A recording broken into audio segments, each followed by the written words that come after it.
إلهنا مآد لك مليك كل من ملك لبيك قد لبيت لك لبيك إن الحمد لك.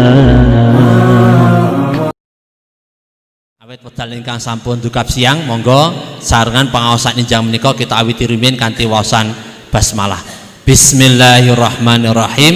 Kanthi nyebat asmanipun Allah ingkang Maha Welas Maha Asih, mugi lampahipun pangaosan wit para madya ngantos wusananipun tansah winantu ing rahayu lujeng boten wonten alang setunggal punapa. Salajengipun wedal katur dumateng Al Ustaz Muhammad Fauzan. Nuwun.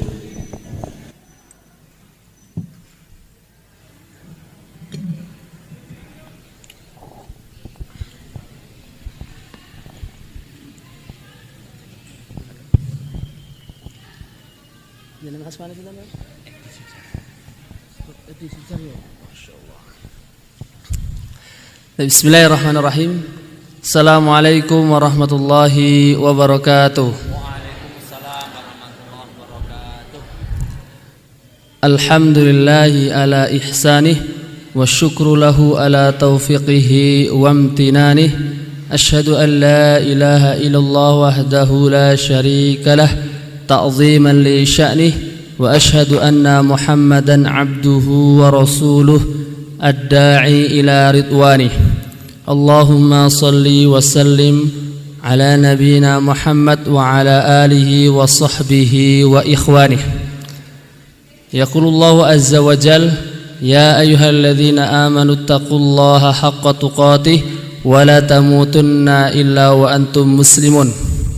Wa qala aidan wa adzin fin nasi bil hajji ya'tuka rijalan wa ala kulli dhamiri ya'tina min kulli fajjin amiq. Wa qala Rasulullah sallallahu alaihi wasallam, la yashtaddu rihal illa thalathah, masjidil haram wa masjidin nabawi thumma masjidil aqsa, amma ba'du. Alhamdulillah, pada pagi hari ini saya bisa hadir di tempat ini, di majelis apa ini Ustaz namanya? Ahad pagi sepanjang. Ahad pagi sepanjang ya. Tadi taib. Jadi kajian Ahad pagi sepanjang yang setiap pekannya. Setiap pekan ini. Taib, setiap Ahad pagi. Jadi alhamdulillah tadi sudah di MC atau moderator oleh Ustadz Sutarji. Ustadz Edi Sujarwo hafidhullah ta'ala. Masya Allah. Gimana jamaah sekalian, ibu-ibu, bapak-bapak, kabarnya sehat? Alhamdulillah. Niki basa Jawa apa basa Indonesia? Baik. Kula tiyang Magelang, jadi bahasa Jawa insya Allah saged, tapi bahasa Indonesia luwih lancar. Karena kemarin sempat di Setiba Makassar 4 tahun, sehingga 4 tahun di sana itu banyak kehilangan bahasa Jawa ya. Masuknya bahasa Arab, kalau enggak bahasa Makassar ya. Tapi alhamdulillah semuanya sehat ya. Alhamdulillah. Siap goes naik sepeda? Goes naik sepedanya yang enggak siap ya. Kalau siap habis ini nggak usah kajian, ambil sepeda, naik sepeda bareng, biar merasakan bagaimana serunya naik sepeda ke Mekah ya. Nggak usah sampai Mekah, nanti sampai Solo aja. Alhamdulillah, itu guyon. Kalau jenengan bisa naik sepeda, alhamdulillah. Tapi benar yang disampaikan tadi, kami alhamdulillah bersyukur bisa Allah karuniakan naik sepeda dari Magelang sampai Mekah. Bahkan kami sempurnakan perjalanan sampai ke Masjidil Aqsa, menjadi 3 masjid ingkang mulia, dan memang dianjurkan kita untuk melaksanakan ibadah bersusah payah ke 3 masjid ini. Dan semoga jamaah sekalian yang hadir hari ini ataupun yang mendengarkan kajian ini yang belum ke Mekah dan ke Madinah, semoga Allah karuniakan bisa melaksanakan ibadah haji dan umroh, amin. Dengan tidak naik sepeda tentunya ya, jangan naik sepeda karena setelah saya simpulkan perjalanan ini kayaknya jangan ditiru ya. Apalagi ini usia-usia Masya Allah, ini kayaknya usianya di atas 40 kecuali anak-anak mahat ini ya. Kemudian salawat serta salam semoga tercurah kepada Nabi kita Nabi Agung Muhammad sallallahu alaihi wasallam, Nabi yang kita jadikan suri tauladan dalam kehidupan kita, baik dalam hal muamalah apatah lagi dalam hal ibadah. Tip ini kajiannya sampai jam berapa Ustaz? Jam 7. Saya biasanya kalau bercerita itu biasanya sampai 1 jam. Cuman karena saya tadi sudah datang telat, nah nanti kita persingkat saja ceritanya. Yang penting ada latar belakang perjalanan dan nanti kalau ada yang bertanya kita persilahkan. Taib bermula dari kisah. Jadi tadi yang sudah disampaikan CV saya benar. S1 di Stiba Makassar, S2 di UIN Malang, dan kegiatan sebelum ngajar kula niku, sebelum kegiatan kula sebelum berangkat ke Mekah naik sepeda itu memang ngajar. Jadi ngajar di Kediri di Pondok Pesantren Kediri. Kemudian jadi kalau pagi itu saya ngajar di pesantren, kalau sore malam itu ngajar di ngajar di masjid-masjid sekitar Pare Kediri. Dan selain itu jadi kami juga sambil S2 di Malang itu. Jadi ngajar, belajar semuanya kami lakukan selama kurang lebih 3 tahun. Alhamdulillah S2 selesai 2 tahun dan akhirnya kemudian setelah itu baru berangkat. Artinya kegiatan saya itu sehari-hari ya seperti ini, jadi belajar mengajar gitu. Tidak ada kegiatan saya yang judulnya naik sepeda mboten enten. Jadi kula niku judul kegiatan saya itu tidak ada dalam 1 pekan naik sepeda mboten enten. Menurut saya itu terlalu buang-buang waktu ya. Terus kapan mulai naik sepeda? Saat kan pertanyaannya kapan mulai naik sepeda? Atau kapan mulai niat ke Mekah naik sepeda? Jadi saya naik sepeda itu 2 pekan sebelum berangkat. Itu 2 pekan. 2 pekan sebelum berangkat. Berangkat saya 4 November. 2 pekan sebelumnya saya baru naik sepeda. Jadi kalau di sini ada yang goeser ya, mungkin saya termasuk yang ngelompati para goeser senior ya. Biasanya orang mau perjalanan naik sepeda ke Aceh kilometer 0 atau ada yang mengatakan ke Mandalika ya, itu biasanya sudah latihan bukan 1 bulan 2 bulan, dia latihannya kadang sudah 1 tahun 2 tahun baru berani ke sana. Saya baru 2 pekan tiba-tiba langsung ke Mekah. Itu kalau bahasa anak-anak senior, kamu itu orang anak kencur baru kemarin kok mau ke Mekah naik sepeda gitu ya. Jadi waktu itu banyak cercaan dari para goeser gitu. Ibaratnya gembosi gitu banyak kemarin. Tapi kenapa saya begitu nekat naik sepeda padahal saya nggak pernah naik sepeda? Mboten nate naik sepeda tiba-tiba naik sepeda. Pertama karena saya itu sudah saking rindunya sama Ka'bah sama Madinah. Jadi sudah saking rindunya yang tidak bisa ditahan. Dan termasuk yang kedua adalah saking mangkelnya saya. Ini tahu bahasa mangkel betul ini?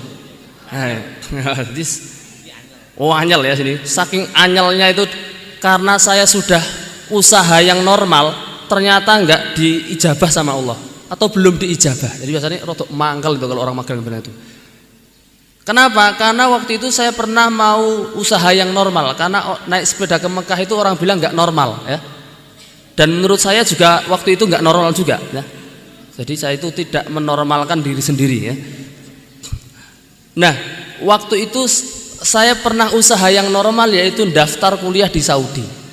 Jadi saya itu waktu ketika pengen haji dan umroh, ketika mulai di pesantren Al-Madinah waktu itu, ketika masih pondok tahfidz, saya itu pengen sekali bisa ibadah haji dan umroh di sana dan salah satu solusinya adalah daftar kuliah. yang daftarku kuliah. Terus akhirnya saya kirim berkas ya, online. Tapi berkali-kali niku pisan pindho ping 3 daftar. Padahal kalau di Saudi niku daftar sakniki pengumumannya niku setahun ngarep lagi. Jadi setahun berikutnya. Tapi saya nggak diterima itu, Bu. Dan sampai kemudian saya itu kemarin lanjut S2 di UIN Malang sambil ngajar, itu saya daftar lagi di King Abdul Aziz waktu itu S2, daftar di sana S2. Nekat aja daftar. Tapi nggak diterima lagi tuh. Wah itu mangkel saya sudah muncak-muncak itu. Batinku ini aku daftar ping bolan-balen nggak terima-terima itu. Akhirnya jiwa muda saya mengatakan aku tak parani gitu. Tak parani nong kampusnya gitu. Akhirnya saya waktu itu ketemu 2 orang pemuda yang naik sepeda di masjid saya waktu itu datang, terus saya ngobrol-ngobrol. Nah sejak saat itulah saya mulai memikirkan bahwa wah aku ini bisa ini naik sepeda ke Mekah gitu. Kenapa? Karena melihat banyak orang waktu itu yang naik sepeda jauh-jauh ya. Ada yang ke Aceh, ada yang ke Lombok. Nah waktu itu jiwa muda mengatakan saya sudah mangkal dari kemarin gak bisa ke Mekah, apa ini memang saya harus ke Mekah naik sepeda. Nah kemudian malam hari itu saya tak pikir-pikir lagi, oh bener memang kudu naik sepeda ke sana. Dan sebelumnya saya juga pernah ikhtiar yang kedua itu sebenarnya nabung, Bu. Tapi nabungnya anak pesantren itu kan jauh dari harapan ya. Jadi kalau nabung sedikit demi sedikit, bahkan tabungan itu saya tulisi Haramain. Dalam tabungan itu saya tulisi Haramain, Mekah dan Madinah. Bahkan saya punya tabungan kedua itu saya tulisi anak muda kalau itu. Saya tulisi tabungan yang kedua itu walimah ya. Karena belum nikah kan waktu itu. Jadi saya tulisi yang satu walimah, yang satu Haramain. Tapi ternyata yang dipakai duluan tuh yang walimah. Jadi setelah lulus S1 ternyata walimah dulu saya. Nah, akhirnya waktu itu saya memutuskan malam hari itu untuk naik sepeda. Wah, naik sepeda gitu, Mekah bisa benar. Waktu itu saya positif saja. Dalam hati anak muda saya mengatakan bisa itu. Bisa ke sana. Akhirnya malam hari itu juga saya izin ke orang tua, termasuk ke istri saya, bilang saya mau naik sepeda ke Mekah. Terus bilang, "Mak, Pak, kula ajeng teng Mekah naik sepeda. Kira-kira kalau jenengan punya anak yang nggak pernah naik sepeda, terus diizini ajeng naik sepeda ke Mekah, kira-kira diizinkan atau mboten?" Wah, berarti sesuai dengan orang tua saya juga. Jadi orang tua keluarga itu waktu ketika saya pamiti awal itu, mereka waktu itu tidak mengatakan tidak, tapi tidak mengatakan iya. Jadi antara bingung dan heran. Iki anakku ngelindur apa piye gitu kan? Apa le gitu? Naik sepeda teng Mekah, Mak. Sepeda nang Mekah piye maksud iku? Gitu numpak sepeda teng Mekah. Bahkan kakak saya waktu itu sempat mengatakan, "Le, maksudnya piye kuwi? Utekku enggak nyampe ya, Le," katanya. Gimana caranya itu naik sepeda ke Mekah tuh gimana? Katanya. Ya pokoknya naik sepeda jalur darat, saya bilang. Wah, waktu itu nggak percaya. Hari pertama nggak percaya. Tapi malam hari itu juga saya buktikan. Jadi saya itu kalau anak muda biasanya kalau justru diragukan, anak muda itu malah justru menjadi-jadi gitu kan. Malam hari itu juga saya pinjam sepeda punya salah satu jamaah di masjid. Saya langsung telepon waktu itu, "Pak, tolong saya pinjam sepeda ya malam ini." "Oh, sepeda apa ini, Ustaz? Sepeda Vario atau yang apa ini?" "Bukan, sepeda ontel." "Oh, sepeda ontel, Ustaz. Buat apa?" "Saya mau pinjam 1 pekan, nanti saya kasih tahu. Sekarang ada ndak?" "Oh, ada, Ustaz. Silakan diambil." Saya langsung ambil malam hari itu. Jadi saya mau naik sepeda ke Mekah itu judulnya belum punya sepeda, Bu. Kan aneh ya, orang mau naik sepeda tapi sepedanya aja nggak punya. Hari ini banyak yang punya sepeda tapi nggak mau naik sepeda, gitu kan? Jadi sepedanya dimangkrakne teng kamar atau sing dipajang gitu. Saya mau naik sepeda, pedane mboten enten. Gitu. Akhirnya saya pinjem, saya bawa ke rumah. Hari pertama saya latihan. Wah, itu judulnya kan latihan. 1 hari pertama. Hari pertama saya kayuh dari mulai Kediri menuju ke Malang. Di perbatasan saya balik lagi menuju ke arah Jombang. Kemudian baliknya dan saya cari trek itu yang naik-naik, yang nanjak-nanjak. Wah, karena anak muda kan, cari yang nanjak-nanjak. Pas mau balik dari Jombang itu menuju Kediri, ternyata di pertengah perjalanan saya berhenti dan disitulah mata saya mulai kunang-kunang. Ini kayaknya sudah nggak kuat ini. Saya minum, setelah minum selesai ternyata pusingnya belum hilang, kunang-kunangnya hilang, pusingnya belum hilang. Mumpeting geliying-geliying itu. Saya langsung telepon istri, tolong saya dijemput ini. Di mana? Ini di sini, tolong dijemput. Nanti pakai motor saya digerek gitu. Pas ke situ istri sambil ketawa senyum-senyum itu, dia waktu itu mengatakan, positif ini, nggak akan jadi naik sepeda, nggak akan jadi naik sepeda, karena hari pertama sudah tepar gitu. Tapi anak muda nggak boleh gitu. Hari berikutnya saya latihan lagi sampai 1 pekan. Selesai 1 pekan, kemudian sepeda itu saya kembalikan ke yang punya. Pak, ini saya kembalikan sepedanya karena sudah 1 pekan. Tapi saya mau tanya dulu, ini harga sepedanya berapa? Kalau beli baru berapa? Oh Ustaz, kalau sepeda kayak gini Ustaz, barunya itu sekitar 10-15 juta. Saya langsung buka tabungan yang tulisi Haromain itu. Saya buka dari lembar ke lembar, saya hitung. Ternyata jumlahnya itu tidak terlalu menggembirakan. Kok jumlahnya itu jadi sekitar hanya 10-15 juta juga, sesuai dengan apa yang dikatakan sepedanya itu. Saya bilang, ini kalau saya beli sepeda harga segini habis uang saya. Belum buat sangunya itu gimana? Akhirnya saya tidak mau nyerah nyari sepeda yang harganya murah. Nah, saya bilang, saya tanya teman-teman yang sering naik sepeda, sepeda apa yang harganya murah tapi bisa untuk touring jauh? Terus saat ada, tapi sepeda zaman dulu. Pabriknya sudah nggak ada. Kalau sekarang kan mereknya yang terkenal kan Polygon gitu ya, atau mungkin United dan sebagainya. Ada sepeda zaman dulu, apa namanya? Federal. Cari aja di Facebook. Saya cari di marketplace, dapat sepeda itu yang saya bawa itu, yang sekarang di depan itu.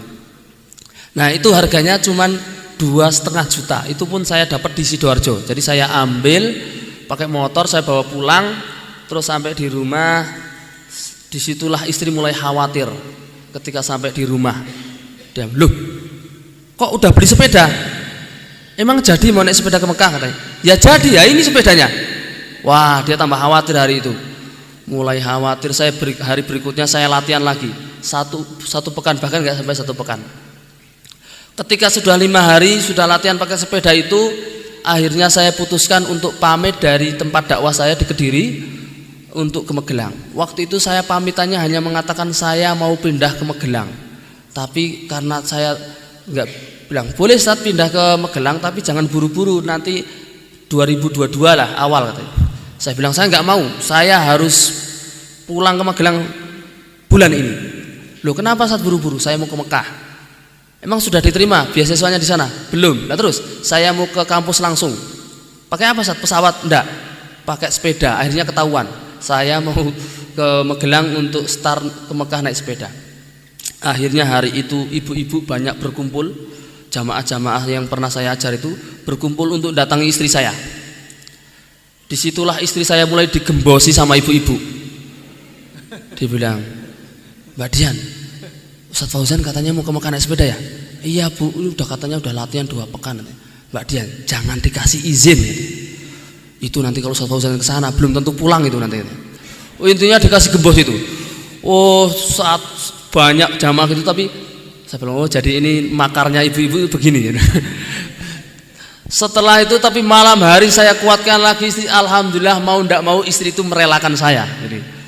Jadi ibu-ibu kalah dengan saya waktu itu. Padahal biasanya mungkin saya kalah sama ibu-ibu. Akhirnya saya berangkat ke Magelang. Saya sampai ke rumah, saya kasih tahu orang tua, Mak, Ibu, niki sepedane sing kula beli, niki ajeng kula damel teng Mekah. Oh, bapak ibu juga kaget. Kemarin kan masih ngomong telepon, sekarang bawa langsung. Oh, tenanan toh iki arep numpak sepeda nang Mekah. Iya. Terus sampai orang tua waktu itu mengatakan, "Le, tenan apa ora to iki?" Ya tenan iki, Pak. Kula ajeng mangkat 2 hari yang akan datang. Akhirnya orang tua itu mengatakan, "Le, udah toh, kamu nggak usah naik sepeda aja gimana?" Lah terus, engkau tak dolne sawah gitu kan. Kita kan punya sawah, tak dolne sawah, engkau duitnya gawe nong Mekah numpak pesawat. Terus saya mengatakan, "Ndak, Mak, aku pokoknya mboten pengen nyusahne wong tua. Kula pengen jenengan ndongakne mawon, mboten usah didol sawah. Sawah niku berharga. Dah kula pengen numpak peda, mboten usah disangoni, sing penting diparingi donga. Didongakne ben selamat tekan mriku." Akhirnya alhamdulillah orang tua mengizinkan. Akhirnya saya berangkat waktu itu tanggal 4 November 2021. Awal kali berangkat. Ya, 4 November 2021. Nah, waktu itu saya berangkat dari Magelang. Kemarin kan saya latihan itu nggak pakai beban berat, artinya latihan itu pakai sepeda tok. Nah, formasi yang lengkap itu yang kayak gitu. Jadi 4 tas ditambah peralatan ditambah tenda, itu belum lengkap sebenarnya. Tapi tanjakan sini lumayan, tanjakan yang dari pondok ke sini ternyata lumayan jos itu. Tapi alhamdulillah saya nggak nuntun gitu. Jadi barusan ditawarin naik mobil, saya gengsi lah gitu kan. Masa biasanya naik peda disuruh pakai mobil kan.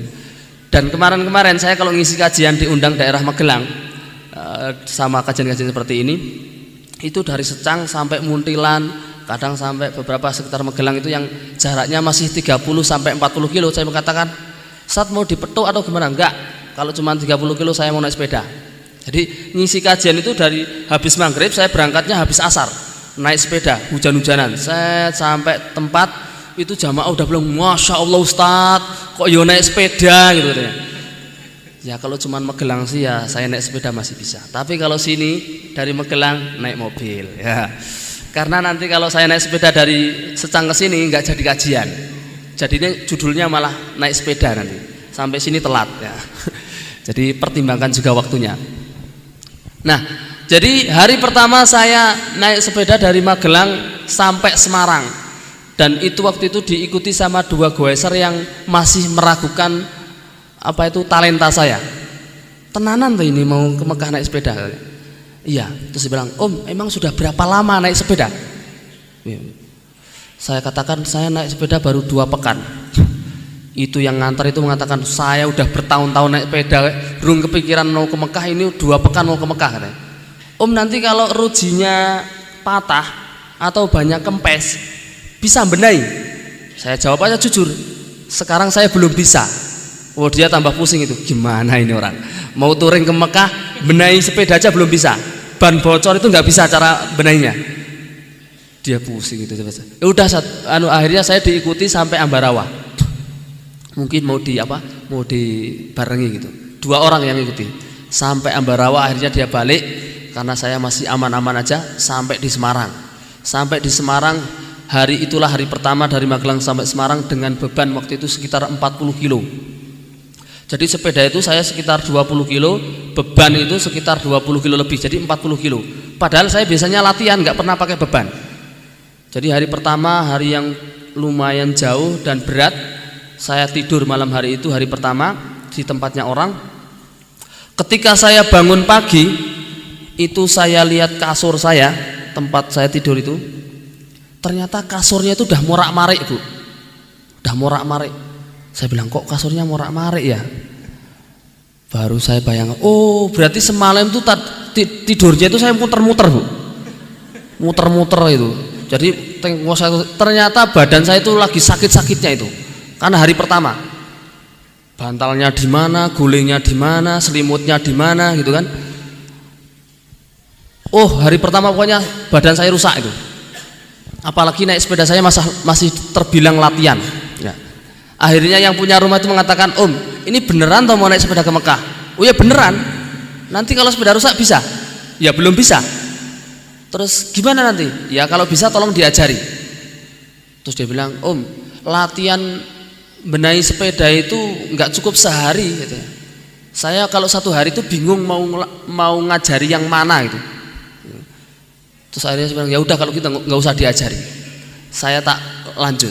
Jadi waktu itu saya mengatakan saya akan belajar di jalan semuanya, tentang rute perjalanan, tentang benahi sepeda kalau rusak dan sebagainya. Saya akan belajar di jalan. Dan alhamdulillah ternyata hari kedua betul bannya bocor, Bu. Wah, hari kedua bocor bannya itu. Di situ sama teman-teman bisa benahi. Saya bilang, tenang, saya akan benahi, sampean lihat aja. Saya dilihat aja, lama itu. Tapi alhamdulillah bisa. Jadi orang itu ternyata kalau sudah mentok ternyata bisa, Bu, ya. Kalau sudah mentok bisa. Jadi alhamdulillah ternyata bisa saya. Lanjut lagi perjalanan. Singkat cerita, saya perjalanan dari Semarang, Kendal sampai Batang malam-malam ya. Jadi saya sering dapatkan suasana malam tuh. Malam-malam sendirian, tengok kanan-kanan nggak ada siapa, tengok kiri-kiri juga nggak ada siapa, atas juga nggak ada siapa-siapa ya. Belakang juga nggak ada siapa-siapa ya. Alhamdulillah. Dan alhamdulillah nggak pernah itu tengok ke kiri terus ada pocong kuntilanak, nggak pernah, alhamdulillah. Lanjut itu. Jadi nggak pernah ada ya. Mungkin saya anggapnya setan-setan ini nggak punya kepentingan sama saya.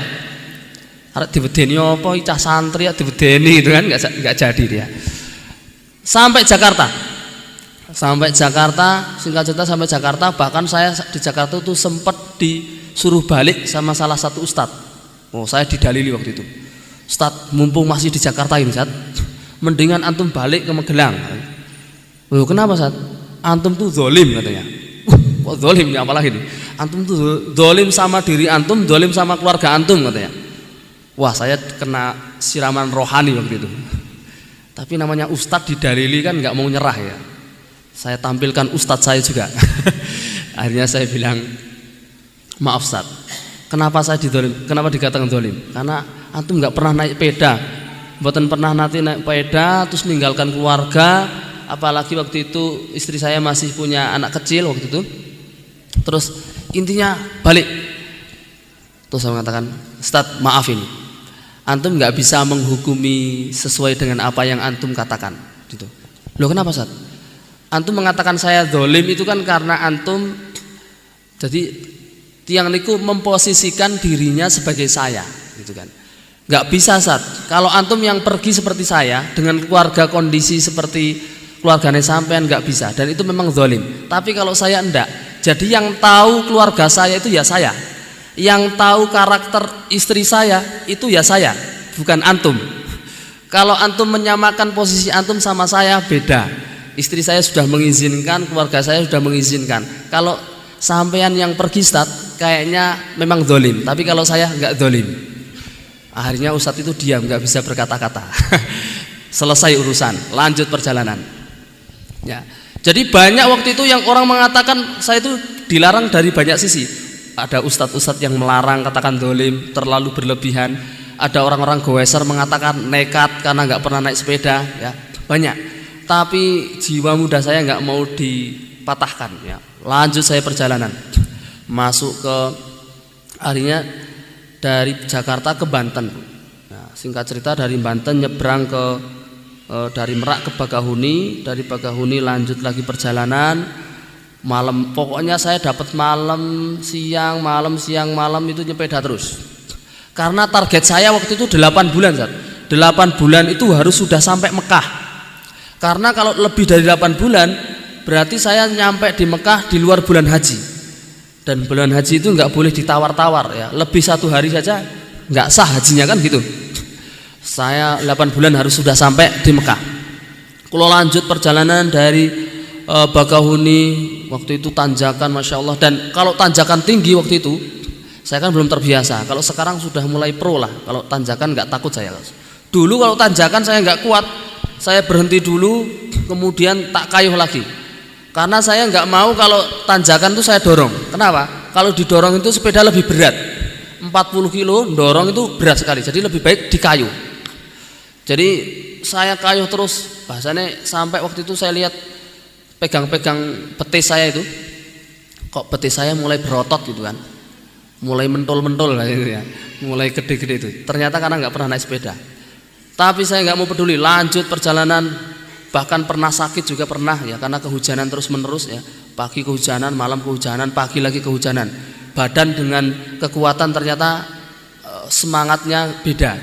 Pernah sakit ya 1 hari full, tapi intinya kalau saya sakit meriang, saya nggak mau dirawat di rumah sakit. Jadi kadang-kadang saat mau dibawa ke puskesmas atau bawa ke rumah sakit, enggak, saya nggak mau. Kenapa? Karena kalau saya dibawa ke rumah sakit urusannya lama. Nanti belum diimpus ya, belum lagi nanti dibilang oh ini masih panas belum boleh keluar, susah itu. Jadi kalau saya sakit cukup dirawat sendiri, istirahat, habis itu lanjut perjalanan. Jadi sambil meriang, sambil naik sepeda itu ternyata habis itu keringetan mari gitu kan. Lanjut perjalanan. Dan sampailah saya di waktu itu di Kuala Tungkal. Jadi Sumatera saya lewati sampai di Kuala Tungkal ya. Ini saya sambil lihat waktu ya. Baik. Sampai di Kuala Tungkal akhirnya saya naik kapal karena di situ jadi konsepnya naik sepeda itu yang masih bisa darat, sing mboten saged darat terpisah sama laut baru naik kapal ya. Sebenarnya saya bisa itu saged naik kapal dari Jakarta sampai Batam itu sebenarnya bisa. Tapi kalau nggak mau ambil itu karena saya maunya darat dulu, kalau mentok baru ambil kapal. Dari Kuala Tungkal ke Batam. Sampai di Batam disitulah saya dapat masalah lagi. Saya dapat masalah problem bahwa saya nggak bisa masuk Singapura, Malaysia dan negara-negara setelahnya karena waktu niku masih pandemi. Masih apa? Pandemi. Jadi nekatnya saya itu memang menjadi tiga poin. Nekat yang pertama, saya itu nggak pernah naik sepeda tapi naik sepeda ke Mekah, nekat pertama. Nekat kedua, saya itu nggak pernah keluar negeri tapi mau keluar negeri. Ketiga, nekatnya itu karena saya berangkat musim pandemi. Padahal pandemi itu kan negara-negara masih tutup. Jadi orang mengatakan mustahil ini orang sampai ke Mekah. Jangankan ke Mekah, Singapura aja belum bisa buka katanya. Dan benar ketika saya sampai di Batam, ternyata Singapura itu dereng buka, masih ditutup. Dan disitulah kesabaran pertama yang saya waktu itu diuji. Saya nggak bisa masuk Singapura, Malaysia, bahkan nggak tahu kapan bukanya. Jadi waktu itu kan pandemi mboten ngertos kapan akan dibuka. Bahkan orang mengatakan mungkin ini akan berakhir 2023. Sampai goser-goser mengatakan udahlah Ustaz, jenengan itu balik mawon teng Magelang, nggak usah perjalanannya nanti aja katanya. Tapi saya mengatakan tidak mau. Saya anak muda, nggak boleh nyerah.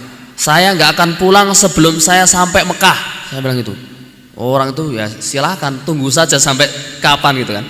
Akhirnya saya selama beberapa bulan-bulan itu nggak tahu kapan berakhirnya, saya muter-muter aja pakai sepeda, muter pulau-pulau ke Tanjung Pinang, Karimun, pulau-pulau sebelahnya sekitar Kepulauan Riau, pulau-pulau kecil itu banyak. Sambil di situ saya jualan, sambil saya pakai terapi alat bekam ke ujung-ujung pelosok-pelosok itu. Saya tawarkan jualan saya bekam, bahkan saya sempat ngajar di pesantren ya. Saya tawarkan, saya boleh nggak ngajar di sini Ustaz? Oh boleh Ustaz, silakan. Setelah 1 pekan saya pamit, Ustaz ini saya sudah 1 pekan, saya mau pamit untuk lanjutkan perjalanan muter-muter. Dia bilang, Ustaz di sini aja, di sini ngajar sampai setahun juga boleh Ustaz. Oh jangan setahun Ustaz, kalau setahun saya nggak jadi ke Mekah, dia bilang. Akhirnya saya pamit lanjut perjalanan muter-muter. Dan setelah 2 bulan lebih bahkan, akhirnya Singapura sama Malaysia buka. Oh saya gembira, langsung dari Tanjung Pinang menuju ke Batam, nyebrang lagi. Langsung saya urus surat-surat menuju ke Singapura, urus asuransi, urus masalah visa, tiket kapal dan sebagainya. Saya urus dan alhamdulillah bisa masuk Singapura. Bahkan waktu itu sempat saya berbohong sama border di Singapura itu. Ya, saya waktu itu husnudzon bahwa itu bohong yang diperbolehkan. Jadi waktu itu ditanya, mau kemana katanya? Saya bilang mau ke Mekah. Pakai sepeda? Iya. Terus nanti di Singapura berapa hari? Saya bilang ya sekitar 3 hari sampai 1 pekan, nggak akan lama-lama. Terus waktu itu ditanya, berapa uang yang ada sekarang di ATM? Saya jawab waktu itu ya sekitar 5 juta. Padahal waktu itu ATM saya di M-Banking saya itu nggak ada 5 juta. Tapi saya sudah dapat kisi-kisi sebelum masuk Singapura. Katanya kalau masuk Singapura itu harus meyakinkan. Jadi kalau kita punya uang sedikit itu nggak diperbolehkan masuk. Akhirnya saya mengatakan 5 juta. Oh akhirnya bilang ya sudah masuk. Karena kalau saya bilang 1 juta itu nggak boleh masuk. Jadi saya bilang bohongnya diperbolehkan kayak ini. Supaya selamat. Akhirnya saya masuk Singapura, dan mungkin tadi saya belum cerita uang berapa yang saya bawa. Jadi uang yang saya bawa dari rumah itu, jadi kan tabungan saya itu kan sekitar 10 juta lebih. 10 juta itu kan saya belikan sepeda 2,5, peralatan dan sebagainya 5 juta. Artinya semuanya 5 juta komplit. Kemudian saya kasih ke istri sebagian. Jadi saya waktu itu bawa dari rumah 5 juta saja. 5 juta saya bawa dari rumah. Itu kalau hitung-hitungan matematika waktu itu, dari Jakarta, dari Magelang sampai Jakarta 5 juta itu habis untuk makan setiap hari. Karena makan satu hari 3 kali. Belum lagi minumnya, belum lagi macam-macam karena orang capek kan. Tapi waktu itu yaitu survive saya harus usaha sesuai yang saya mampu. Akhirnya saya jualan itu, jualan bekam dan sebagainya, sehingga itu bisa membantu perjalanan saya.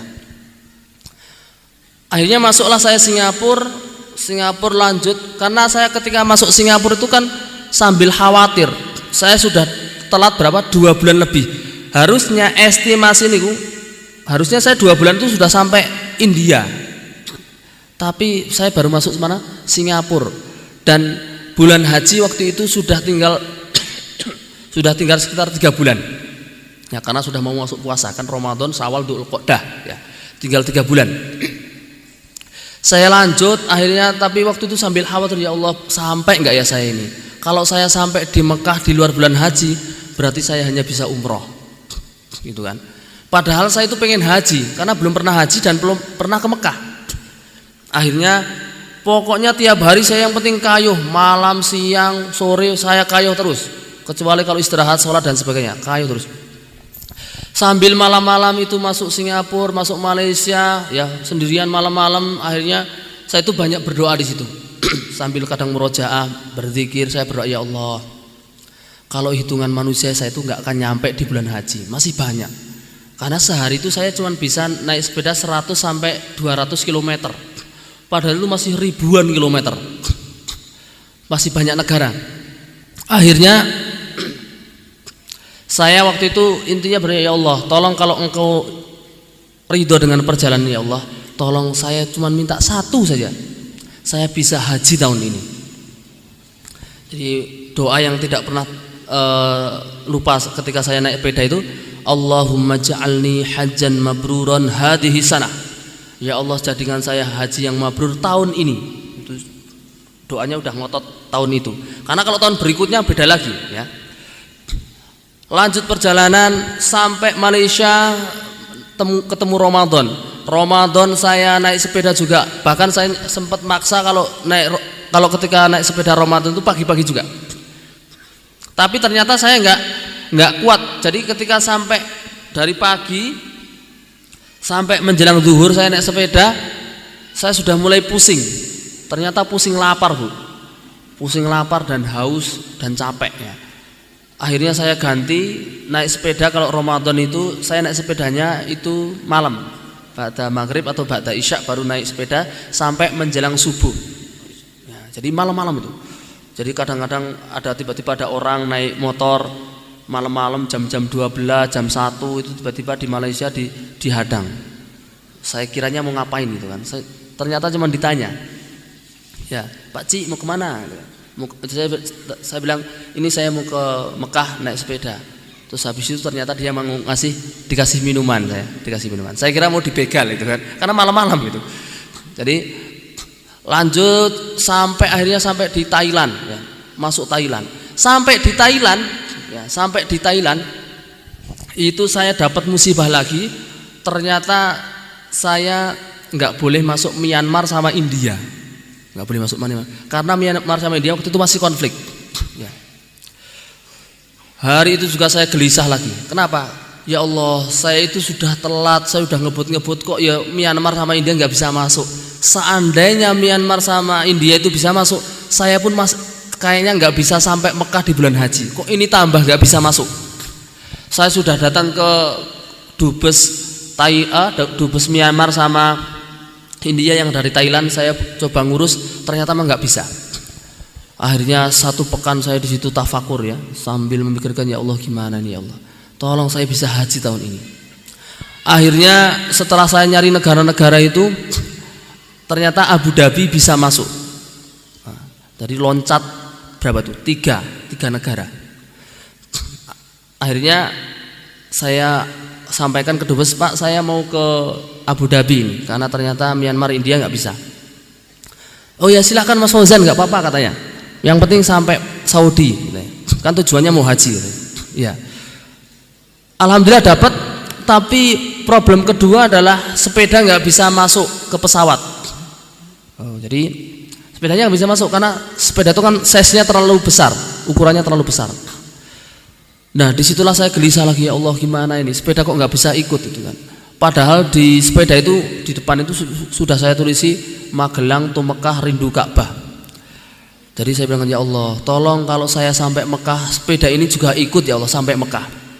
Karena sepeda ini sudah kayak istri saya.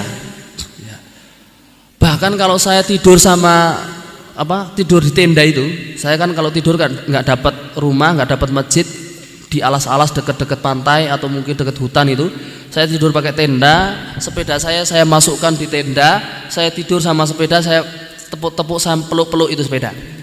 Jadi sudah kayak istri saya itu. Makanya ketika bilang sepeda nggak bisa ikut, saya bilang wah pusing itu, gimana ya Allah ini, tolong. Saya waktu berdoa, ya Allah kalau saya sampai Mekah tolong sepeda ini juga sampai Mekah. Akhirnya setelah saya nego-nego sama KBRI Bangkok waktu itu dikasih surat bahwa saya niku peturing. Akhirnya saya serahkan ke maskapai bahwa saya peturing pakai sepeda. Akhirnya bilang, ya bila sekarang boleh naik pesawat pakai sepeda. Bahagia sekali itu. Saya langsung katakan kepada, alhamdulillah sepeda, akhirnya kamu bisa jadi sepeda eksklusif ya, karena bisa naik pesawat ya. Biasanya kan cuma naik kapal ya. Masuklah saya Abu Dhabi, kemudian saya nggak mau lama-lama, waktu itu kemudian masuk Saudi. Saya urus semuanya masuk Saudi sampai di Riyadh ya. Dan waktu itu hajian tinggal 1,5 bulan, sudah masuk Syawal di pertengahan, jadi tinggal Syawal mau akhir sama Dzulqa'dah, Dzulhijjah berarti tinggal 1,5 bulan. Akhirnya saya dari Riyadh menuju ke Mekah itu masih 1.200 kilo, dan di situ perjalanan padang pasir semua ya. Artinya aspal, kemudian kanan kiri itu padang pasir, nggak ada pohon, nggak ada tanaman, nggak ada nggak ada rumah-rumah. Akhirnya saya waktu itu pokoknya saya harus sampai di Mekah sebelum bulan Dzulhijjah. Saya kayuh lagi sepeda, saya izin sama KBRI Riyadh, saya mau sampai Jeddah. Oh ya silakan Mas Fauzan, yang penting sampai sana. Karena saya nggak bisa jamin Mas Fauzan ini bisa haji atau tidak. Karena haji kemarin itu kan haji pertama setelah Covid, dan termasuk alhamdulillah hajian akbar karena Arafahnya di hari Jumat. Ya. Akhirnya saya langsung lanjut ke Jeddah. Sampai di Jeddah alhamdulillah, sampai di sana waktu itu tinggal 15 hari menuju bulan Dzulhijjah. Dan waktu itu saya bilang ke KJRI, bilang, Pak Konjen saya mau ke Mekah, intinya saya ingin haji tahun ini. Terus Mas Fauzan, maaf ini saya bukannya nggak bisa nolong, tapi tahun ini hajian pertama dan kuotanya itu cuma 50% untuk reguler. Untuk saya staf-staf KBRI yang biasanya dapat, tahun ini belum dapat. Jadi saya, kalau buat saya aja nggak bisa, apalagi buat Mas Fauzan gitu. Akhirnya saya bilang, ya boleh, kalau gitu saya tolong saya dikasih surat agar bisa masuk Mekah. Karena saya itu masuk Mekah bukan dengan visa haji, Pak. Kalau saya masuk dengan visa haji, saya tinggal masuk Mekah. Tapi saya kan visanya visa turis, visa pengunjung. Artinya nggak boleh masuk Mekah kalau nggak pakai visa haji. Akhirnya saya minta surat agar saya bisa masuk Mekah dengan visa turis itu. Akhirnya saya dikasih surat lagi bahwa saya peturing dari Indonesia naik sepeda. Akhirnya bisa masuk Mekah. Setelah sampai Mekah saya mikir lagi gimana saya bisa haji resmi. Artinya saya bisa hajian, bisa pakai ihram dan sebagainya. Di situ saya masih mikir, ya Allah gimana nih, saya belum dapat porsi haji. Akhirnya waktu itu saya nekat tutorial hajian naik sepeda pakai sepeda itu, saya izin sama petugas, saya mau ke Arafah, mau ke Musdalifah, tutorial hajian sekarang sebelum saya hajian besok. Terus dia bilang, Mas Fauzan tapi bahaya ini katanya. Kenapa? Kan Mas Fauzan ini kan nggak pakai visa haji. Nanti kalau keliling-keliling kena polisi Saudi, ditangkap, dilihat visanya, ternyata bukan visa haji, ditangkap, dipenjara. Tapi saya mengatakan enggak mau tahu, pokoknya saya mau naik sepeda keliling-keliling Mekah. Akhirnya saya naik sepeda keliling-keliling Mekah ke Muzdalifah, ke Arafah, ke Mina ya. Sambil saya membayangkan, ya Allah, saya bisa haji tahun ini. Tinggal 15 hari lagi.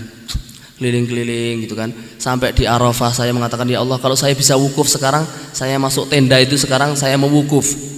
Tapi kan enggak boleh, belum waktunya. Sampai dilempar jumroh tempat jamarat itu saya mengatakan, ya Allah, kalau saya bisa sekarang lempar jumroh, tak ambil kerikil sekarang, tak lempar jumroh sekarang. Tapi kan nggak boleh juga. Bahkan saya muter-muter itu diliatin sama polisi. Jadi polisinya cuma ngeliatin aja, diliatin saya kayak orang aneh kan. Ini orang aneh ini, orang naik sepeda pakai bendera muter-muter gitu kan. Dikira orang aneh itu. Bahkan sempat saya dipanggil sama penjaga, Ta'al ya Habib katanya, kesini. Dari mana? Dari Indonesia. Pakai sepeda? Iya. Berapa bulan? Saya bilang 8 bulan. Ajib katanya. Habis itu dia minta foto. Kita foto dulu. Ternyata ujung-ujungnya minta foto. Saya kira saya mau ditangkap gitu kan. Ternyata minta foto. Habis itu ya udah, kelas. Silakan. Itlak katanya. Pergi. Saya pergi, putar-putar lagi. Jadi saya nggak ditangkap malahan.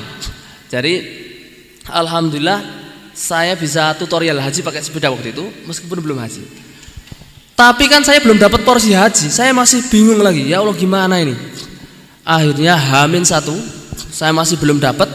Hari ini saya tarwiyah tanggal 8 Dzulhijjah. Saya belum dapat juga. Saya ditelepon sama salah seorang itu. Ada orang waktu itu pengusaha di Saudi yang sudah lama tinggal di sana.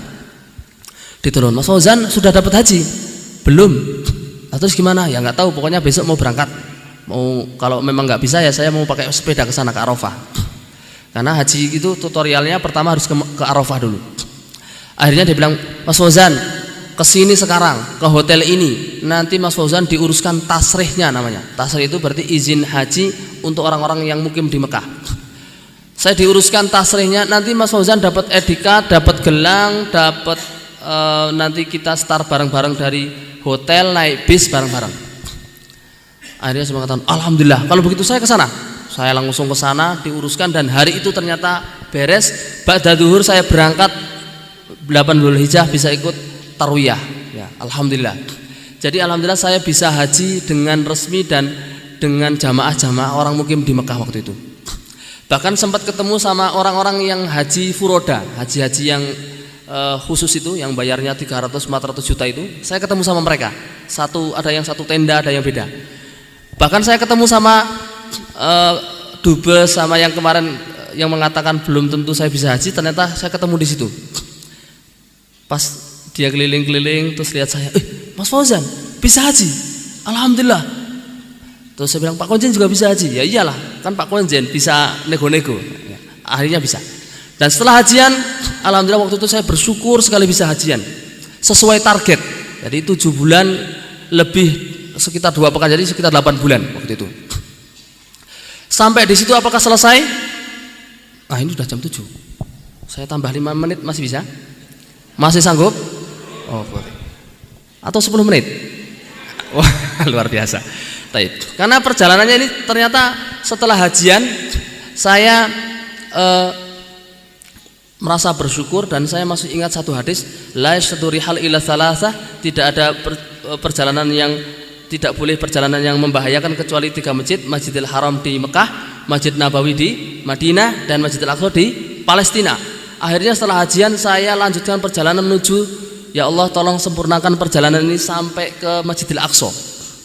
Saya lanjut perjalanan dari Mekah menuju Jeddah ke Madinah, dari Madinah saya lanjut lagi, ya setelah Madinah saya arba'in di situ 40 kali sholat, ya 8 hari. Habis itu lanjut perjalanan ke Jordan. Sampai di Jordan, perbatasan di situ saya ditahan lagi gara-gara sepeda lagi. Jadi sepeda ini beberapa kali menyebabkan saya nggak ditahan di border. Saya pas masuk Jordan sudah dapat visa, ditahan di situ. Dikatakan sebentar, tunggu dulu. saya nggak boleh masuk.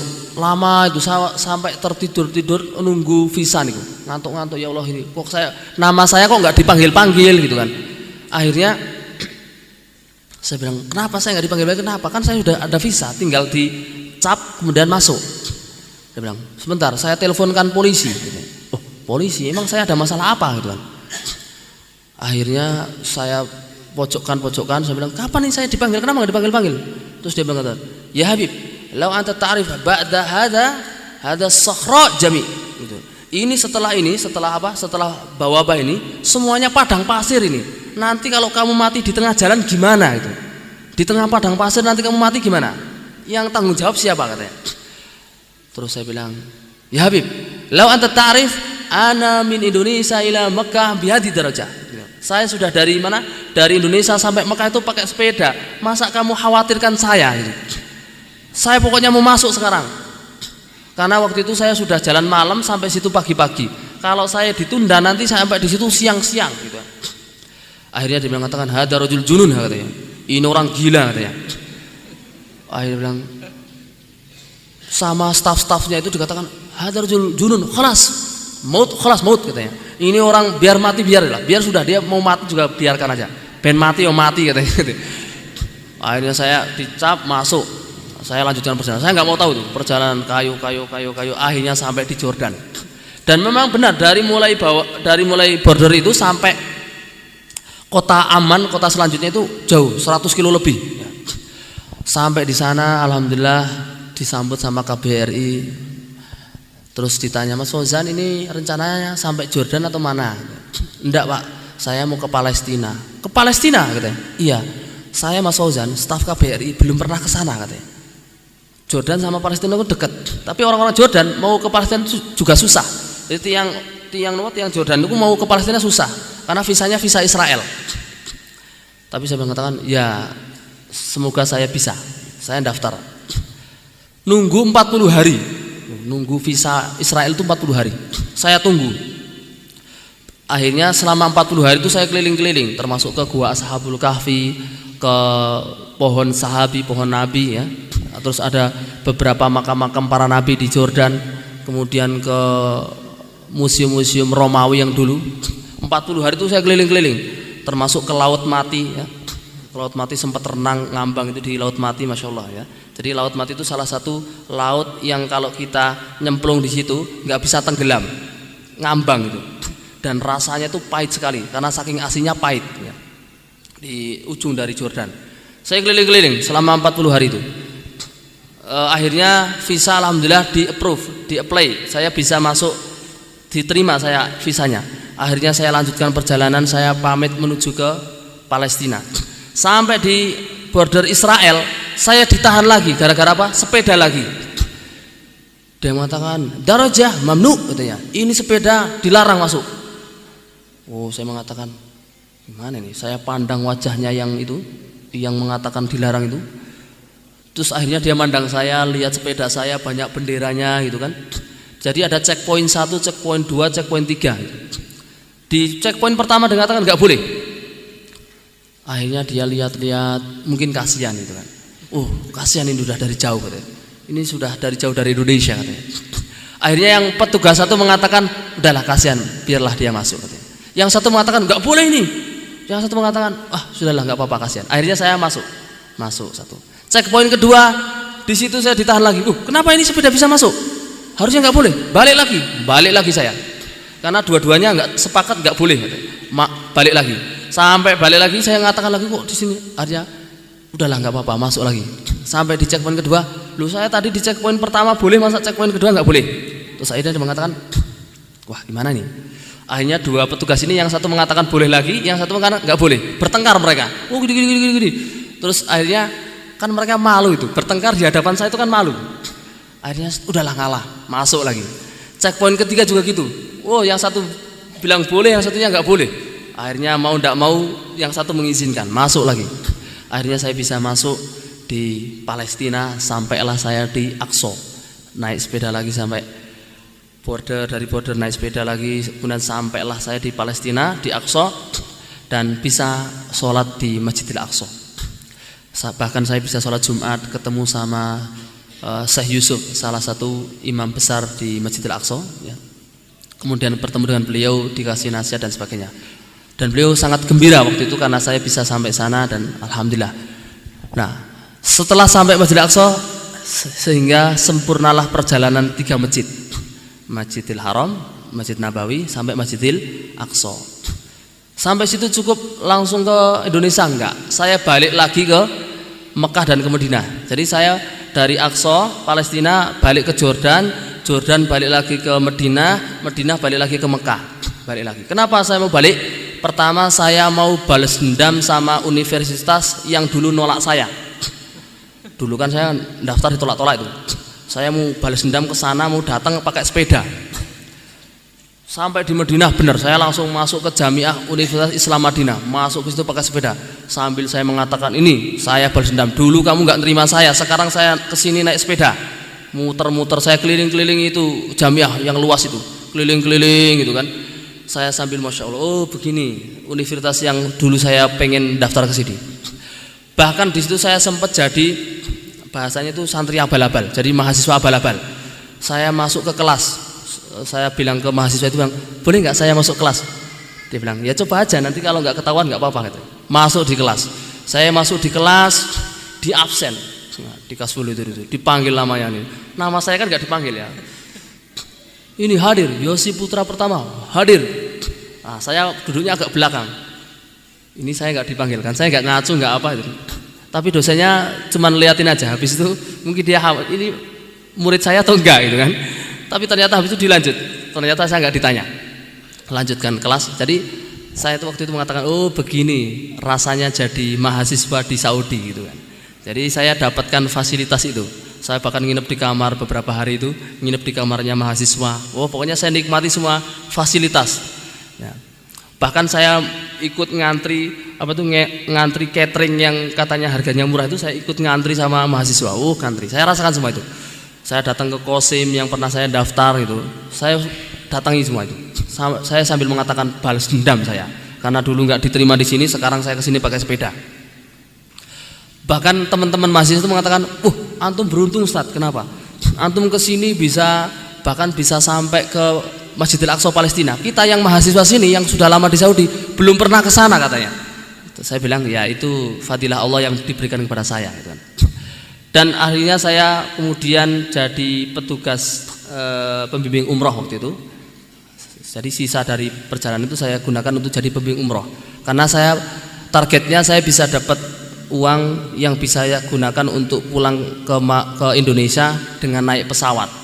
Jadi pulangnya naik pesawat Bu, nggak naik sepeda lagi. Karena nanti kalau saya pulangnya naik sepeda lagi, itu judulnya jadi naik sepeda ke Mekah 2 tahun. Jadi bukan lagi setahun, jadi 2 tahun nanti bolak-balik. Akhirnya saya alhamdulillah setelah membimbing umrah beberapa kali, akhirnya bisa sampai dapat uang untuk bisa beli tiket pesawat dan beberapa pengurusan yang lainnya, sehingga saya sampai di Indonesia tanggal 19 November ya, tanggal 19 November. Dan sempurnalah cerita perjalanan saya menuju 3 masjid sampai di rumah. Jadi cukup 1 jam ya, cukup 1 jam, nggak nyampe bahkan. Jadi kalau jenengan 1 jam saja sudah sampai Palestina kan. Nah, jadi sebentar, kalau ke Palestina cukup 1 jam sudah sampai Palestina Ustaz. Nah itu yang kami sampaikan. Kalau ada pertanyaan, mau dibuka pertanyaan atau tidak, saya silakan, saya serahkan ke moderator. Kalau ada pertanyaan mungkin cukup 2 atau 3. Kalau dicukupkan nanti saya kasih penutupan, konklusinya. Subhanallah, luar biasa. Satu kata, nekat gitu. Ustadz Fauzan sampai Mekah, balik lagi ke Indonesia. Berarti nembe kalau wingi November kalau wingi sebulan yang lalu baru sampai di Indonesia lagi. Masya Allah. Berarti ini nembe anget-angete menyeritakan dari awal sampai akhir, masya Allah, dalam rentang waktu kurang lebih 1 jam. Jadi dereng pengen melih mati kisah-kisahnya ini tadi ya, kisahnya belum lengkap tapi ini global nih mawon, luar biasa. Satu pertanyaan ini berarti bekalnya Ustadz itu secara keilmuan berarti bahasa Inggris, bahasa Arabnya tadi. bahasa Inggris, bahasa Arab. Berarti beliau berbekal keilmuannya udah matang sih Bapak Ibu. Nggih, selain tekad. Jangan-jangan mungkin nek jenengan tiru mung Jawa tok ora teko kono gitu. Mergane polisine aparate ora mudeng Jawa ora di Indonesia. Berarti minimal harus bisa berbahasa Inggris dan berbahasa Arab. Lah niki pentingipun ngoten nggih, selain bekal secara materi yang lainnya. Ada pertanyaan Bapak Ibu, mungkin kita beri waktu sekitar 5 menit. 1 atau 2 pertanyaan. Wonten? Bar niki mengke nekat teng Mekah sareng-sareng goes. Ya. Niki luar biasa. Ini 1001. Mboten enten nggih. Mungkin ratusan ribu baru satu ini nggih. Ingkang luar biasa perjalanan saking Indonesia datang Mekah bersepeda, Masya Allah okay. Kisahnya luar biasa, mungkin menginspirasi. Nek mboten enten pitangletan ditutup dinten mungkin.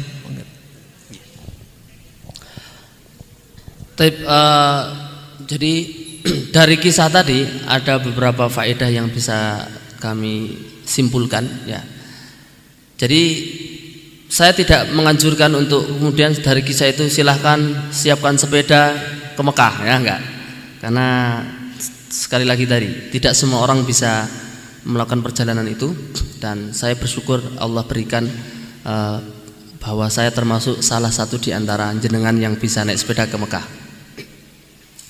Nah, tapi dari itu saya coba bertanya, jenengan semua di sini yang belum pernah umroh dan haji, belum pernah ke Mekah Madinah ngacung?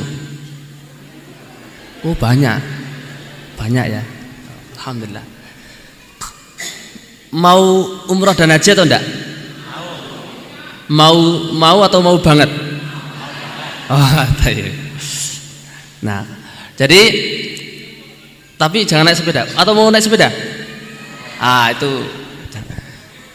Kalau sudah mau banget berarti harus ditunjukkan minimal dari kisah perjalanan saya itu 3 poin yang harus diambil. Pertama niat. Apa? Niat. Dan niat itu harus sampai menancap dalam hati kuat-kuat. Jadi bukan hanya sekedar di lidah mengatakan mau itu enggak, atau bilang mau banget, enggak cukup itu. Karena Allah itu tahu. Jadi bahkan kalau bisa niat itu sampai dikatakan dalam hadis itu himmah ya. Jadi dalam hadis itu waman hamma bihasanatin falam ya'malha kataballahu hasanatan kamilatan. Barang siapa yang sudah berniat kuat untuk melakukan amal kebaikan, maka dia akan dicatat menjadi amalan yang sempurna meskipun belum dilaksanakan amalan itu.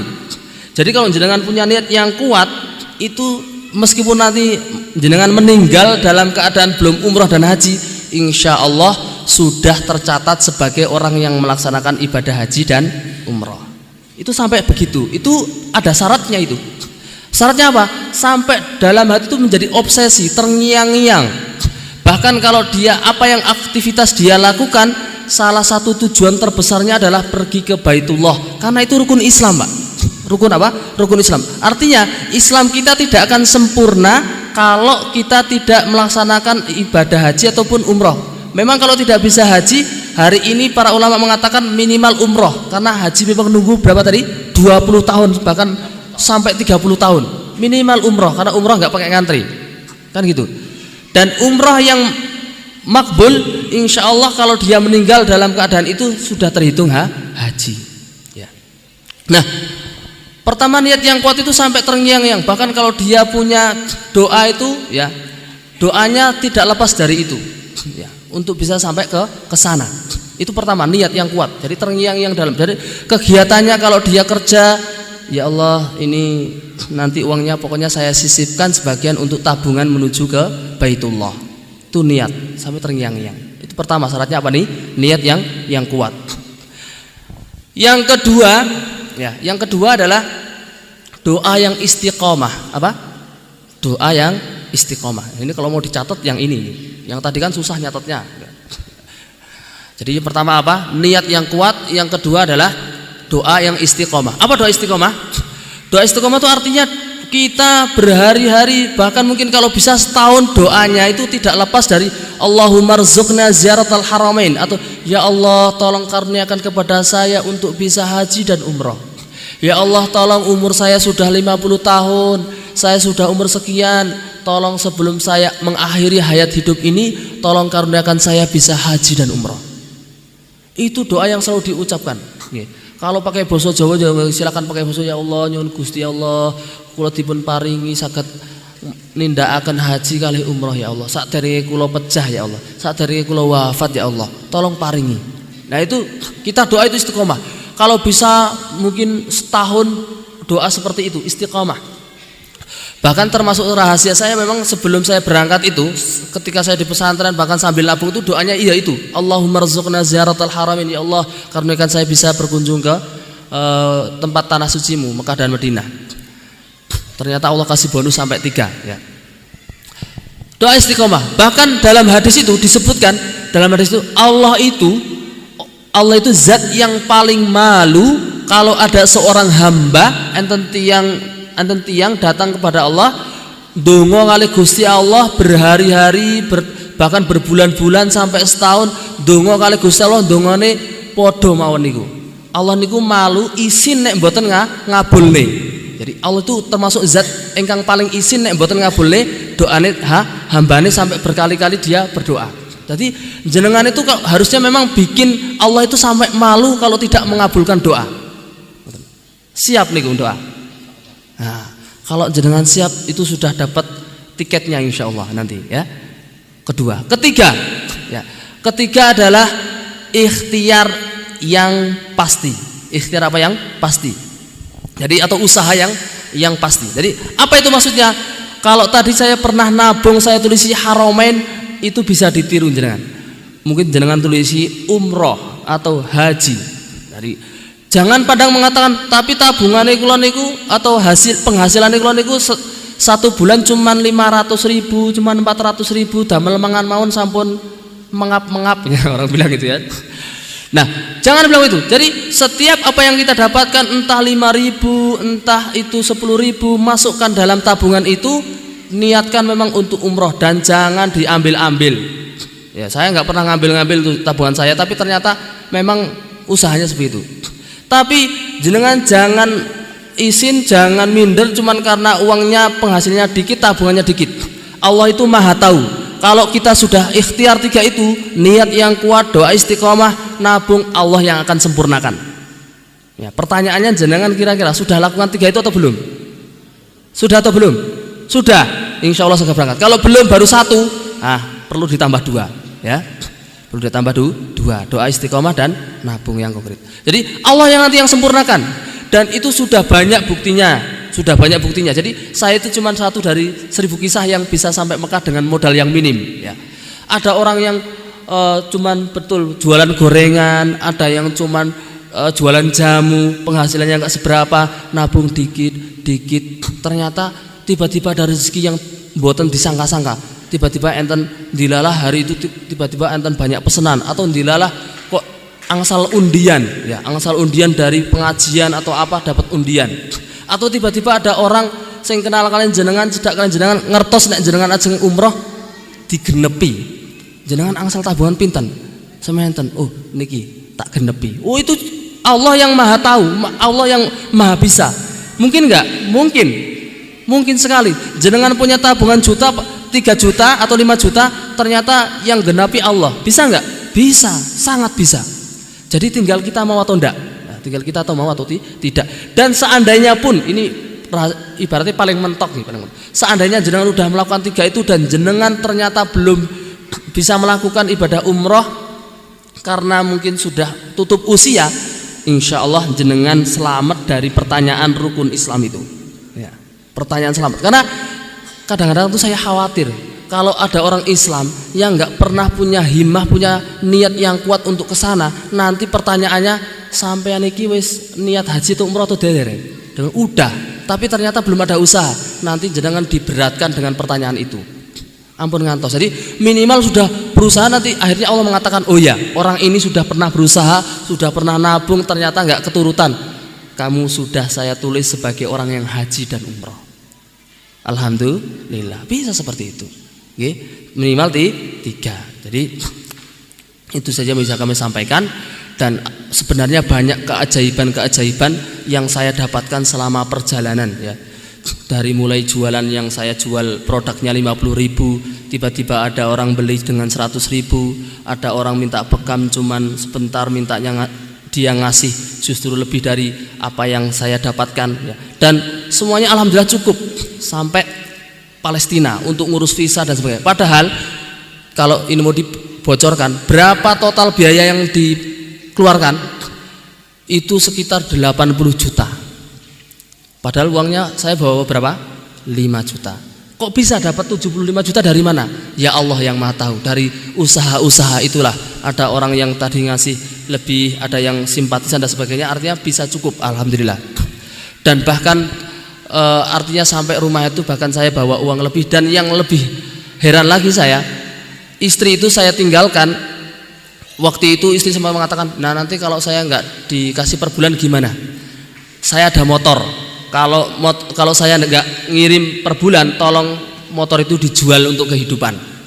Tapi alhamdulillah ternyata nggak pernah punya pikiran untuk jual motor. Dari tiap bulan itu, bahkan bulan pertama saya yang goes itu ada saja rezekinya. Saya kirimi ke istri. Ya. Bahkan kiriman saya itu lebih banyak daripada ketika saya sama istri. Itu saya nggak pernah nyangka itu. Dan selama setahun lebih itu saya kasih nafkah sama istri, artinya itu lengkap. Ya, bahkan kadang saya lebihkan. Jadi itu yang tidak pernah saya duga. Ya, artinya rezeki Allah itu sangat luas. Ya. Dan banyak lagi mukjizat yang bukan mukjizat ya. Kalau mukjizat berlebihan ya. Itu pertolongan Allah ya, pertolongan Allah. Jadi banyak pertolongan Allah yang tidak pernah saya duga. Ya.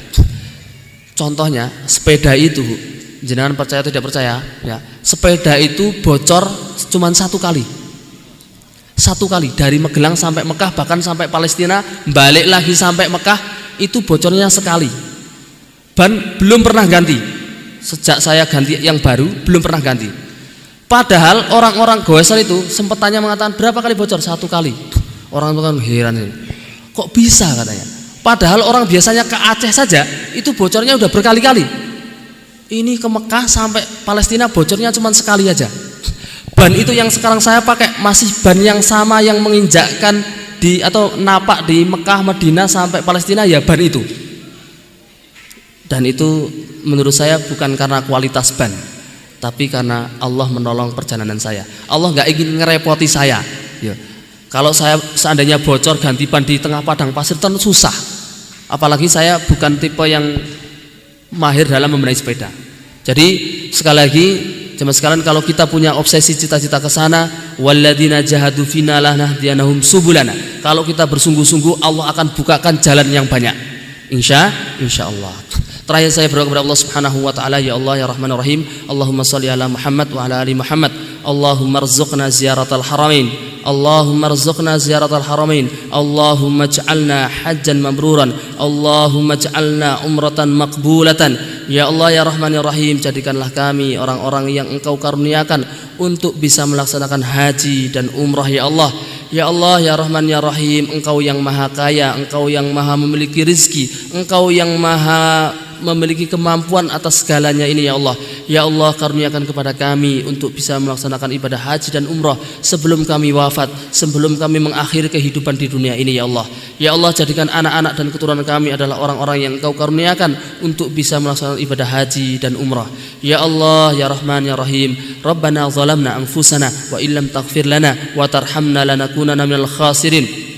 Ya muqallibal qulub, tsabbit qulubana ala dinika. Ya musarrifal qulub, sarrif qulubana ala ta'atika. Rabbana hab lana min azwajina wa dhurriyyatina qurrata a'yun waj'alna lil muttaqina imama. Rabbana atina fid dunya hasanah wa fil akhirati hasanah wa qina adzabannar. Subhana rabbika rabbil izzati amma yasifun wa salamun alal mursalin walhamdulillahi rabbil alamin. Kurang lebihnya mohon dimaafkan. Subhanakallahumma wa bihamdika asyhadu an la ilaha illa anta astaghfiruka wa atubu ilaik. Assalamualaikum warahmatullahi wabarakatuh. Waalaikumsalam warahmatullahi wabarakatuh.